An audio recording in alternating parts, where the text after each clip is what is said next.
Salut tout le monde, c'est Tisma, j'espère que vous allez bien. On se retrouve aujourd'hui pour une nouvelle vidéo. Dans cette vidéo qui clôture la saison 2024-2025, beaucoup de choses à dire, à commencer par le bilan de cet exercice. Puis on enchaînera avec un bilan plus ou moins individuel. On va faire le bilan de la ligne défensive. Donc chaque vidéo pendant 3 semaines vont être des vidéos ligne par ligne pour faire le bilan de chaque joueur à une ligne. Et on va commencer par le bilan de la défense. Ensuite on enchaînera dans la vidéo avec l'OL féminin, des infos mercato, des infos sur la DNCG, pas mal de petites choses et de petites statistiques. Puis on va parler également de Ryan Cherki. Donc les gars, c'est parti pour la vidéo. On commence donc avec le bilan de cette saison. On a fini 6ème de Ligue 1 et on va faire ce débrief surtout vis-à-vis des objectifs qu'on avait, notamment par rapport à la Ligue des Champions, tout ça. Donc je pense qu'on va être qualifié en Ligue Europa. Tout dépend pour moi ce soir, le match, la finale de la Coupe de France, Paris-Reims. Mais je suis confiant en vue de Reims qui ne sera pas compétitif parce qu'ils jouent un barrage, ils n'ont même pas pris d'avantage au match aller, donc tout reste à faire contre Metz au match retour, donc je pense que Reims va s'économiser pour ce match plus important qu'une finale de Coupe de France. Donc voilà, pour ce petit point, on sera très sûrement qualifié en Ligue Europa. Quand la vidéo sortira, vous aurez tout simplement déjà le résultat, on aura le résultat, on saura si on joue la C3. Retournons à notre bilan. Donc l'Olympique Lyonnais, 6ème de Ligue 1, qui avait pour objectif la qualification en Ligue des Champions, qui était même une survie pour le club financièrement, déjà dans un premier temps, et dans un second temps, retrouver le prestige qu'apporte la Ligue des Champions. Et malheureusement, ça n'a pas été fait. On se visait donc maximum la 4ème place. On n'a pas été assez bon, on a perdu trop de matchs en début de saison, puis 2-3 matchs de trop en fin de saison, notamment face à Lens qui nous a condamnés, alors qu'on avait les moyens de revenir dans la course et d'être très très bien dans ce combat pour la Ligue des Champions. Malheureusement, ça ne s'est pas fait. Trop d'irrégularité au début comme à la fin. On va dire quelques petites semaines où Fonseca n'a pas été très très bon, je trouve. Surtout au match contre Saint-Etienne, c'était vraiment l'apogée d'une baisse de performance, on va dire, de notre coach portugais. Saison qui aurait été, on va dire, illuminée ou alors très assombrie, enfin en gros très exposée à cause du coup de tête de Fonseca. Donc ça nous a pas mis bien, ça n'a pas mis une très bonne ambiance, ce qui fait que ça a été compliqué ensuite de coach à distance en plus, même si tu as une vue sur tout le terrain de plus haut, c'est bien. Mais c'est pas la même chose, et surtout dans le rapport avec le groupe dans les vestiaires. Voilà pour ça. Donc vis-à-vis de cet objectif, sur la scène nationale, la saison elle est ratée. Elle est clairement ratée.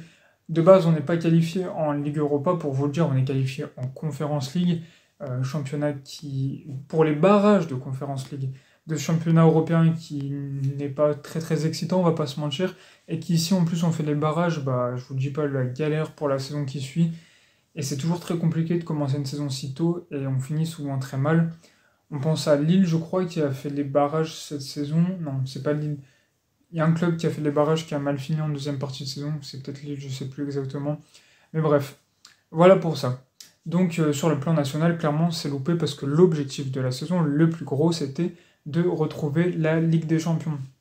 Ça n'a pas été fait, tant pis, c'est une défaite sur le plan national, un championnat qui n'a pas été mené à bien par ce manque de régularité, parce qu'on est passé très souvent de la meilleure équipe de France à une très mauvaise équipe du championnat, rarement entre les deux, on n'a jamais été une équipe moyenne, soit on faisait les choses bien, soit on ne les faisait pas trop, tout court en fait.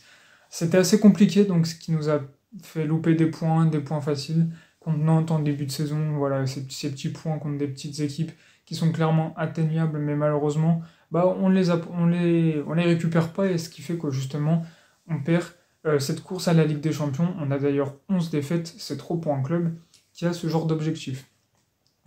Voilà pour le bilan sur la scène nationale. Sur la scène de la Coupe de France, n'en parlons pas avec cette élimination contre Bourgoin-Jallieu. Je pense qu'on n'a rien d'autre à dire, tout simplement, c'était catastrophique. Une honte, on a essayé de l'enlever de nos têtes, la rappeler comme ça fait pas plaisir, donc forcément ça a été terrifiant comme défaite. Bourgoin-Jallieu, les gars, ça craint de perdre contre une équipe comme ça, alors que le chemin était tout tracé, mais voilà, défaite aussi à ce niveau-là. Et autre défaite sur le plan européen, donc les gars, en vue de ce qui suivait de la demi-finale, du niveau de la finale, on avait clairement les moyens de passer. Manchester United a défié l'Athletic Bilbao qui était proche du néant, et un Tottenham qui gisait comme eux au fond du trou, les gars, c'était catastrophique, on avait les moyens de la gagner. On ne peut que regretter ce moment surnaturel qui est arrivé en quart de finale pendant les prolongations contre Manchester United. On a tous refait le match de milliers de fois, on a essayé de l'expliquer, on a essayé d'apporter des choses qui auraient pu faire qu'on aurait gagné le match. Malheureusement, c'est passé et en fait c'était surnaturel, on ne comprend pas comment ce scénario a pu arriver. Et en vue de ce qui était possible après, évidemment que c'est une défaite aussi à cet objectif-là. On aurait pu aller plus loin en Ligue Europa. Pourquoi même s'offrir une finale et soulever un trophée qui manque tant à l'Olympique Lyonnais? On en a marre de ne pas gagner de trophée chaque saison. Et ce sera peut-être pas l'année prochaine, vu comment ça s'annonce avec les ventes qui vont arriver, qui vont être nombreuses. Donc en tout point, cette saison a été un très grand échec pour l'Olympique Lyonnais sur le plan sportif surtout.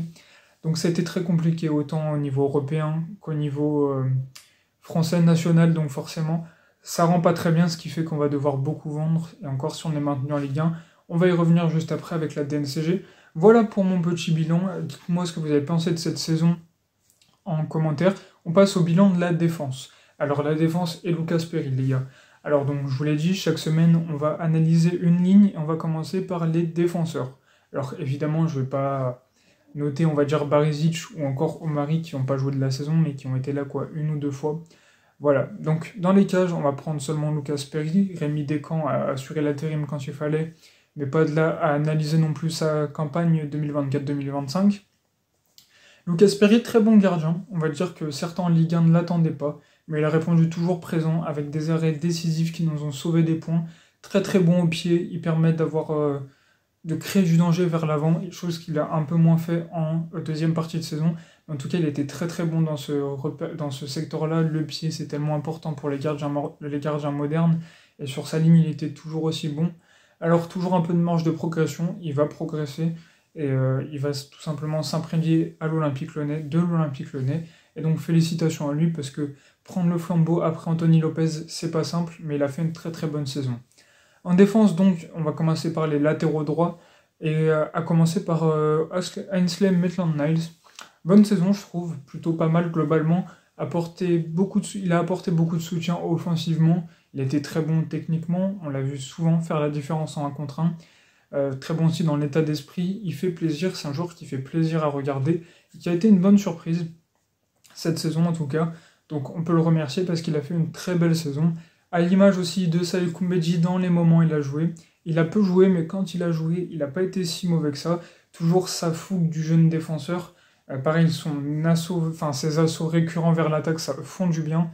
Progrès à faire dans le secteur défensif, justement parce qu'il n'est pas assez discipliné, il prend beaucoup de cartons.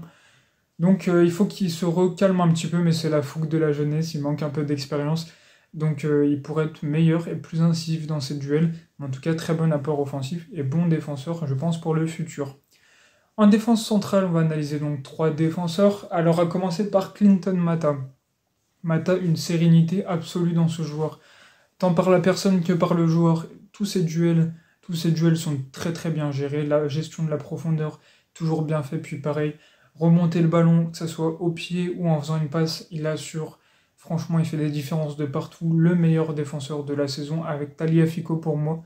Ils sont incroyables, ils sont indispensables à l'équipe. Alors que Niakate a été plutôt correct, j'ai trouvé. Il met de la taille dans la défense, il est assez solide. Malheureusement, il est passé un peu en dessous dans les matchs où on l'attendait, justement.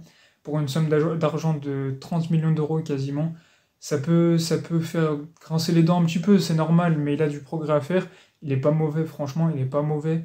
Balle au pied, c'est pas trop mal aussi, mais encore des progrès pareils dans la défense, dans la gestion des duels aussi, j'ai trouvé. Donc ça, il peut progresser, mais ça va, franchement, il a fait une saison plutôt correcte. Douillet Galeta-Char, les gars, Douillet Galeta-Char, il avait pas si mal commencé la saison, c'était pas excellent.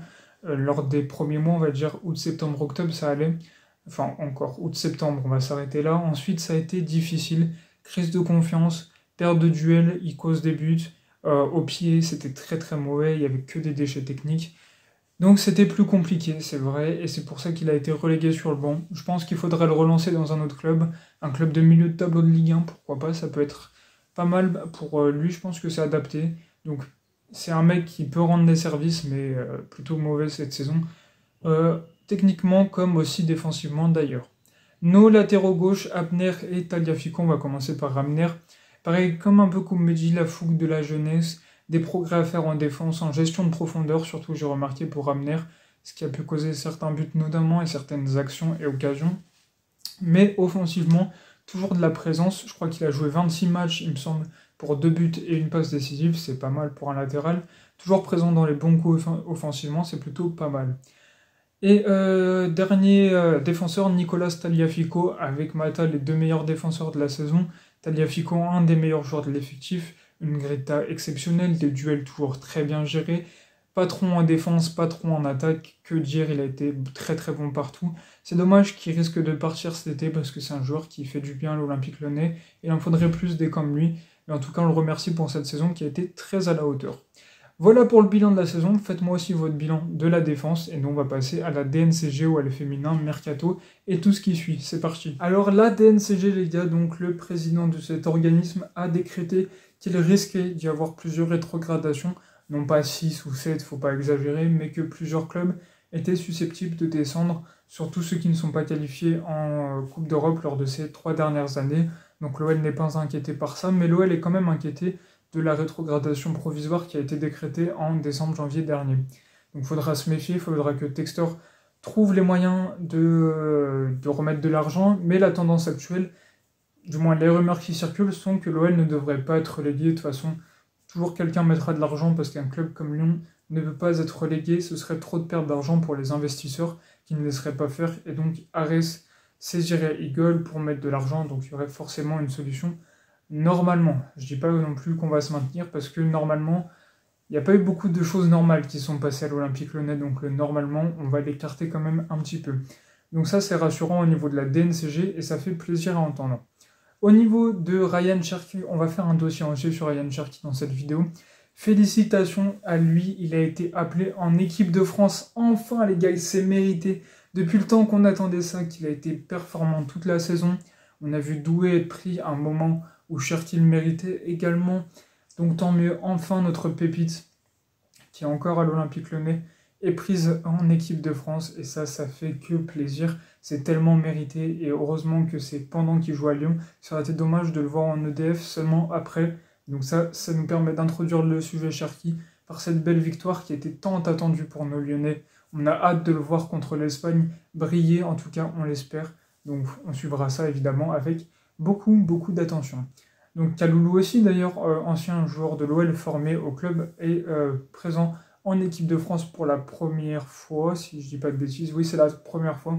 Donc félicitations également à lui, ça montre l'étendue du savoir-faire de l'Olympique Lyonnais et de son centre de formation sur la génération du moins de ces joueurs-là.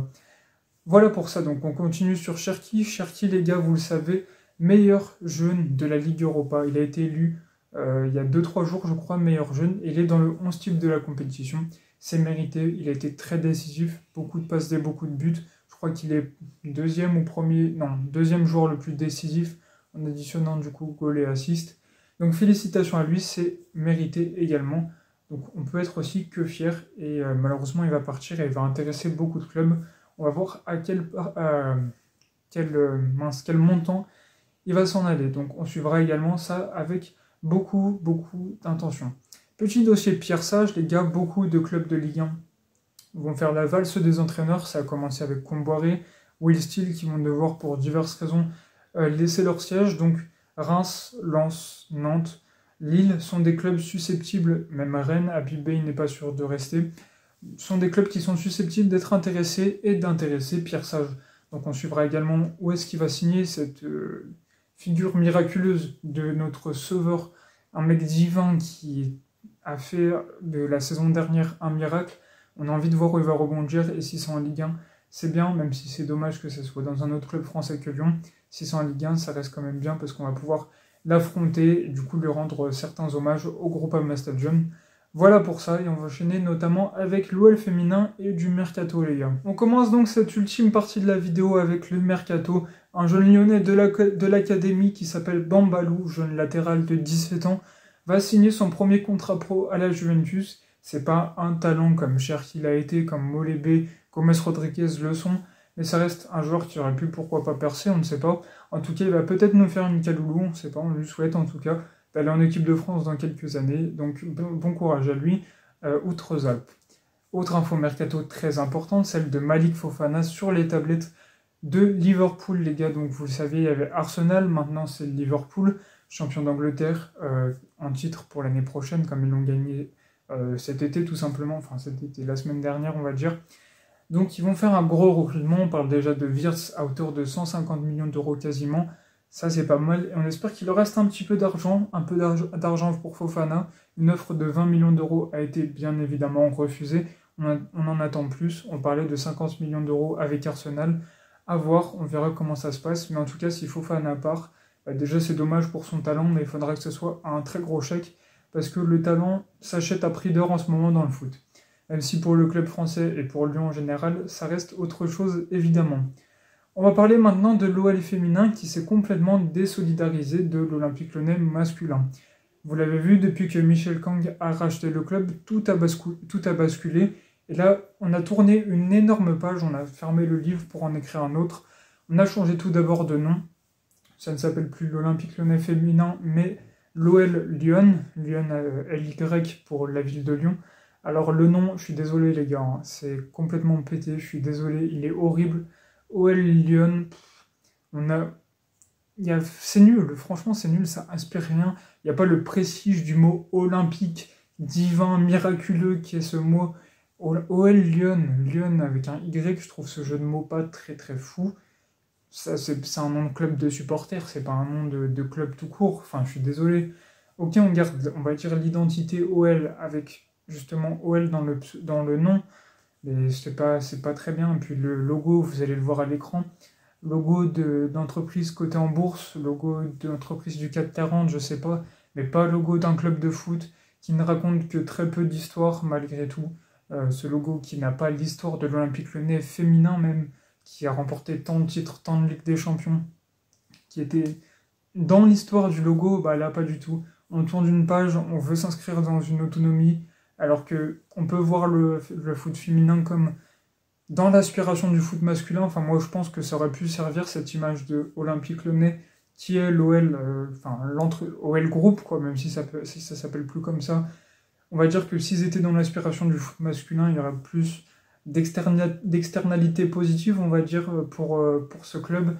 Malgré tout, ils ont choisi justement de s'autonomiser, se rendre plus autonome du football masculin, avec ce nouveau logo, ce nouveau pseudo, mais pas ce nouveau stade, puisqu'ils vont jouer tous leurs matchs au Groupama Stadium.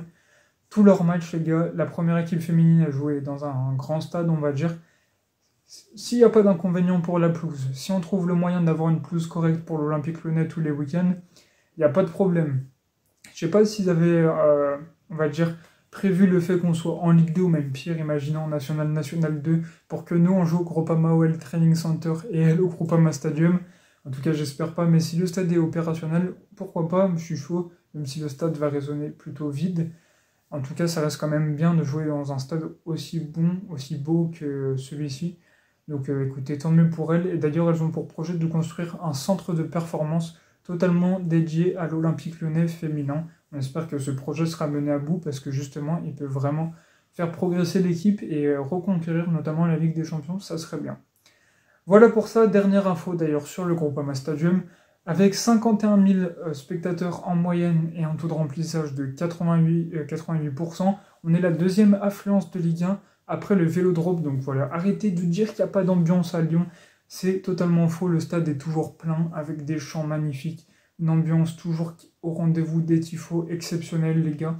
Donc on est toujours là, l'Olympique Lyonnais, nos supporters sont toujours là et seront là pour toujours. Qu'on soit en Ligue 2, en Ligue 1, en National, en Régional, en District, il y aura toujours des supporters dans ce stade qui sont prêts à soulever leurs écharpes et pousser la voix pour leur club. Et sur ces belles paroles, on va finir la vidéo et j'espère que vous l'aurez kiffé. Si c'est le cas, on se retrouve donc la semaine pro. N'hésitez pas à liker, à commenter et à vous abonner. On se laisse sur une phrase de Bartruzza. L'Olympique Lyonnais, une formidable raison d'être heureux. Allez, ciao les gars!